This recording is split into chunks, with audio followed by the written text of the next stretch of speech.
కలిసిన ఈ రోజుని, ఇంటిగ్రేట్ అయిన ఈ రోజుని, ఇండియన్ యూనియన్లో తెలంగాణ ఇంటిగ్రేట్ అయిన ఈ రోజుని నేషనల్ ఇంటిగ్రేషన్ డేగా, జాతీయ సమైక్యత దినోత్సవంగా గత 10 సంవత్సరాలుగా ప్రభుత్వంలో ఉన్న, ఈరోజు ప్రతిపక్షంలో ఉన్న ఘనంగా జరుపుకుంటా ఉన్నాం. అందుకే ముందుగా తెలంగాణలోని ప్రతి అన్నకి, ప్రతి తమ్ముడికి, ప్రతి అక్కకి, ప్రతి చెల్లెకి, ప్రతి ఒక్కరికి ముందుగా ఈ జాతీయ సమైక్యత దినోత్సవం సందర్భంగా శుభాకాంక్షలు. ఇవాళ చరిత్ర తెలియని చాలామంది ఈ సెప్టెంబర్ 17ను వక్రీకరించి రకరకాలుగా వారి రాజకీయ ప్రయోజనాల కోసం పాకులాడుతున్నప్పటికీ తెలంగాణలో ఎప్పుడైనా గంగా జమున తహజీబ్ ఉండాలే, తప్పకుండా ఇక్కడ కులాలకు మతాలకు అతీతంగా తెలంగాణ బిడ్డలు ఎప్పటికీ ఒకటిగా ఉండాలని అభిలషించే పార్టీగా, అభిలషించే నాయకుడిగా, కోరుకునే నాయకుడిగా కేసీఆర్ గారి నాయకత్వంలో గత 10 సంవత్సరాల పాటు తెలంగాణలో ఎక్కడ ఒక చిన్న నొక్కుబడకుండా బ్రహ్మాండంగా శాంతి భద్రతలను కాపాడుకోగలిగినాం. అది ఏ సందర్భంలో అయినా కూడా ఆ విషయంలో మాత్రం రాజీ లేకుండా ప్రయత్నం చేసినాం. అందుకే ఇవాళ ఇప్పుడున్న ముఖ్యమంత్రి గారికి, రేవంత్ రెడ్డికి ఒకటే మాట చెప్పేది, మీరు మాట్లాడే మాటలు, నిన్న కూడా మీరు చేసిన వ్యాఖ్యలు, సందర్భం లేకుండా మాట్లాడిన పనికిమాలిన మాటలు ఏవైతున్నాయో వాటిని తెలంగాణ సమాజం మొత్తం కూడా అసహించుకుంటా ఉన్నది. నోరు ఉంది కదా, నోరు ఉన్నది కాబట్టి ఏదో ఒకటి చేసి కేసీఆర్ గారిని దూషించడమే ఒక పనిగా పెట్టుకొని మీరు గత 9 నెలలు టైంపాస్ చేసుకుంటూ కాలం నెట్టుకొస్తున్న విషయాన్ని కూడా ప్రజలు గమనిస్తూ ఉన్నారు. చేతనైతే మీరు ఇచ్చిన వాగ్దానాలు అమలు చేయండి. 420 అడ్డగోలు హామీలు ఏదైతే ఇచ్చినారో అమలు చేయండి. చేతనైతే మేము ఇచ్చినట్టు కరెంటు సరిగ్గా అందించండి. చేతనైతే మేము చేసినట్టు వ్యవసాయ విస్తరణలో భాగంగా, వ్యవసాయ స్థిరీకరణలో భాగంగా రైతు బంధు ఇవ్వండి. కేసీఆర్ 10,000 ఇస్తున్నాడు, నేను 15,000 ఇస్తా అని డైలాగులు కొట్టడం కాదు, చేసి చూపెట్టండి. ఇంకా 14 రోజులు మిగిలింది. ఈ వానాకాలంలో 14 రోజులు మాత్రమే మిగిలింది ఈ పంటకి. మరి ఇప్పటికైనా చేతనైతే దమ్ముంటే రైతు భరోసా అయ్యి ఇచ్చిన మాట నిలుపుకో. 15,000 రూపాయలు చొప్పున ప్రతి ఎకరానికి ఇస్తా అని చెప్పినావు, ఇచ్చి చూపెట్టు. చేతనైతే మా ఆడబిడ్డలకు ఇచ్చిన హామీ 2,500 రూపాయలు నెలకి ఇస్తానన్నావు, ఇచ్చి చూపెట్టు. చేతనైతే మా పెద్ద మనుషులకు హామీ ఇచ్చినావు, 2,000 పెన్షన్ కాదు 4,000 ఇస్తా, కేసీఆర్ అవ్వకో తాతకో ఇస్తున్నాడు, నేను ఇద్దరికి ఇస్తా, ప్రభుత్వ ఉద్యోగుల తల్లిదండ్రులకు కూడా ఇస్తా పెన్షన్ అని చెప్పినావు కదా, చేతనైతే చేసి చూపెట్టు. మా తమ్ముళ్ళు, మా చెల్లెలు ఎదురు చూస్తూ ఉన్నారు. 2 లక్షల ఉద్యోగాలు మొదటి సంవత్సరంలో ఇస్తానని చెప్పిన అశోక్ నగర్కి పోయి అక్కడ డైలాగులు కొడుతూ, పోజులు కొడుతూ రాహుల్ గాంధీ, రేవంత్ రెడ్డి ఇద్దరు చెప్పిన మాట ఎప్పుడు మరి 9 నెలలు అయింది, 10వ నెలలో పడ్డది. సంవత్సరం లోపల 2 లక్షల ఉద్యోగాలు అన్నారు, ఇప్పటి వరకు ఒక్క ఉద్యోగం ఇవ్వలేదు అని ఎదురు చూస్తున్న మా తమ్ముళ్లకు, మా చెల్లెళ్లకు చేతనైతే నోటిఫికేషన్లు ఇచ్చి పరిపాలనలో నీ సత్తా అయిందో చూపెట్టు. హైదరాబాద్ అతలాకుతలం అవుతున్నది. ఒకవైపు పత్రికలు రాస్తా ఉన్నాయి. ఆంధ్రజ్యోతి పత్రిక రాసింది మొన్న 28 రోజుల్లో 30 మర్డర్లు అని. ఈనాడు పత్రిక రాసింది ఈ నగరానికి ఏమైంది అని. చేతనైతే తెలివి ఉంటే హోంమంత్రి శాంతి భద్రతలను అదుపులోకి తీసుకొని రా. ఇవాళ ఆంధ్రజ్యోతి పత్రిక రాసింది, అవకాశం ఉంటే చూసుకో. పోలీస్ బండ్లల్లో కనీసం డీజిల్ పోస్తలేరని రాస్తున్నారు. గోదావరి కన్లో పోలీస్ బండ్లలో డీజిల్ పోయకపోతే బండ్లు పక్కకు పెట్టినారు. పెట్రోల్ బంకులలో మేము పోయాం బిల్లు లేకపోతే 9 నెలల నుంచి అని వాళ్ళు నిరసన వ్యక్తం చేస్తూ ఉన్నారు. ఇంకోవైపు పాఠశాలల్లో చాక్ పీసులు లేవు. చాక్ పీసులు కొనేందుకు అవకాశం లేక పాఠశాలల్లో ఉపాధ్యాయులు, పాఠశాలల్లో అక్కడ ఉండే పిల్లలు బాధపడతా ఉన్నారు.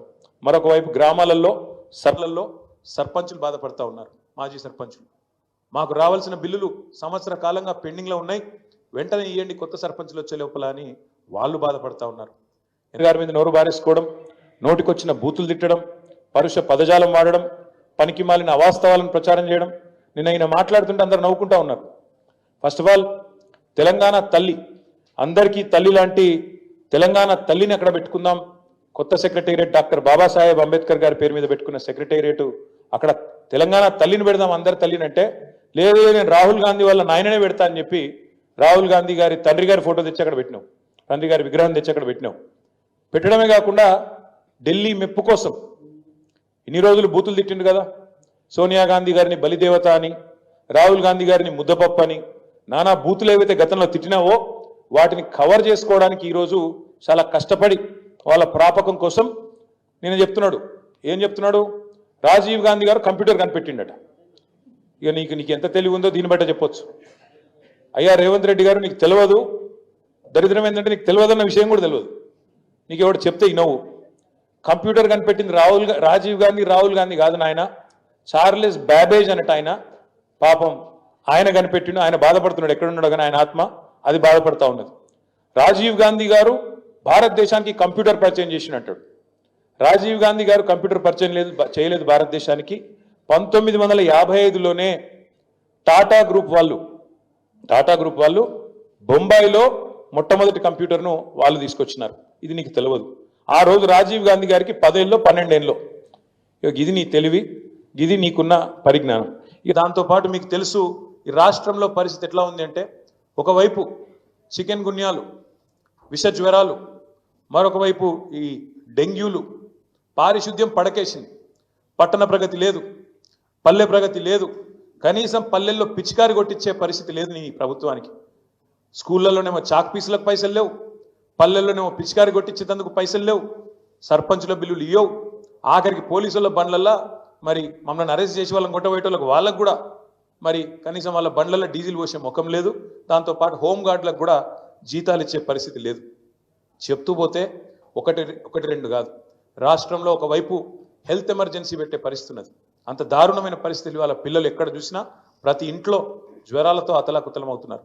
ఇవన్నీ ఒకవైపు ఉంటే పాలనను పక్కన పెట్టి కేవలం కేసీఆర్ను, బీఆర్ఎస్ పార్టీని తెల్లారి లేస్తే తిట్టడమే ఒక పనిగా పెట్టుకొని ఒక పనికిమాలిన పాలన నడుపుతున్న రేవంత్ రెడ్డి గారికి ఇవాళ ప్రజాపాలనా దినోత్సవం జరుపుతా ఉన్నాడు. అందుకే ఇవన్నీ చెప్తా ఉన్నాడు. ఈ సెప్టెంబర్ 17ను ప్రజాపాలనా దినోత్సవం అంటున్నాడు. ఈ రాష్ట్రంలో ఇంతవరకు పాలన అనేదే లేదు, ఆలన లేదు, పాలన లేదు. గురుకులాల్లో పిల్లలు అవస్థలు పడతా ఉన్నారు విషాహారం తింటూ. గురుకులాల్లో పిల్లల మీద అఘాయిత్యాలు జరుగుతూ ఉన్నాయి. గురుకుల టీచర్లను 2500 మందిని తీసి పక్కన పెట్టేసినారు సడన్గా, ఆకస్మికంగా. ఇట్లాంటి పరిస్థితి ఉంటే ప్రజాపాలన పేట డైవర్షన్ గేమ్లు ఆడుతున్న రేవంత్ రెడ్డి గారు పరిపాలన మీద దృష్టి పెట్టు, పరిపాలన చెయ్యి, ప్రజలకిచ్చిన హామీలు నెరవేర్చు. అందుకే ఇవాళ మేము మా పార్టీ తరఫున రాష్ట్ర ప్రభుత్వానికి, ముఖ్యంగా ముఖ్యమంత్రి రేవంత్ రెడ్డికి చెప్పేది ఏమంటే, ఇకనైనా ఈ 10వ నెల నుంచి అయినా పరిపాలన మీద దృష్టి పెట్టి ముందుకు పోండి. తప్పకుండా ప్రధాన ప్రతిపక్షంగా మేము ఎప్పటికప్పుడు ప్రజా సమస్యల్ని మీ దృష్టికి తీసుకొస్తానే ఉంటాం, మిమ్మల్ని ఎండగడుతూనే ఉంటాం.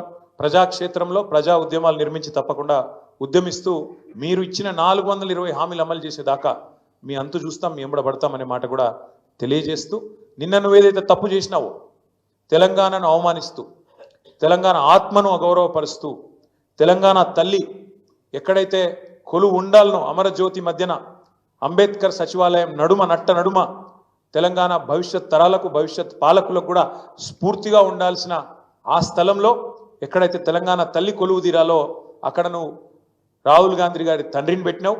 తప్పకుండా మళ్ళీ చెప్తా ఉన్నా, సకల మర్యాదలతో మేము మళ్ళీ ప్రభుత్వంలోకి వచ్చిన మరుక్షణమే సకల మర్యాదలతో ఆ విగ్రహాన్ని అక్కడి నుంచి తిరిగి నీ గాంధీ భవన్కు పంపిస్తాం. అంతగానం ప్రేమ ఉంటే జూబ్లీహిల్స్లో ఇంట్లో పెట్టుకో, లేదా ఇంకొక పెట్టుకో, కానీ అక్కడ మాత్రం ఖచ్చితంగా తెలంగాణ తల్లి ఉంటుంది. ఇది జరిగి తీరుతుంది, రాసి పెట్టుకోమని చెప్పి కూడా ఈ నిమజ్జనం రోజు చెబుతూ, తప్పకుండా రాష్ట్రంలో గణేష్ పండుగ జరుపుకుంటున్న మా సోదరులకు, సోదరిమణులకు, ఈ వినాయక నిమజ్జనానికి సహకరిస్తున్న రాష్ట్ర ప్రభుత్వ యంత్రాంగానికి, మా తమ్ముళ్లకు, మా చెల్లెలకు, ఎవరైతే గణేష్ నిమజ్జనానికి ఘనంగా ఊరేగింపుగా గణపతి బప్ప మోరియా అంటూ ముందుకు పోతున్నారో వారందరికీ కూడా శుభాకాంక్షలు తెలియజేస్తూ, చివరగా ఈరోజు మా విద్యార్థి నాయకులను కూడా ఎక్కడికక్కడ అరెస్ట్ చేసినారు. ఏమన్నాం మేము? రేవంత్ రెడ్డి చేసిన తప్పుకి, రేవంత్ రెడ్డి చేసిన ద్రోహానికి ఎక్కడికక్కడ తెలంగాణ తల్లి విగ్రహానికి లేదా తెలంగాణ తల్లి పటానికి పాలాభిషేకం చేయమని చెప్పినాం. ఆ కార్యక్రమానికి పోతుంటే ఇలా ఉస్మానియాలో అరెస్టు, ఇలా రాష్ట్ర వ్యాప్తంగా మొత్తం అన్ని నియోజకవర్గాల్లో మా విద్యార్థి నాయకులను అరెస్ట్ చేస్తూ ఉన్నారు.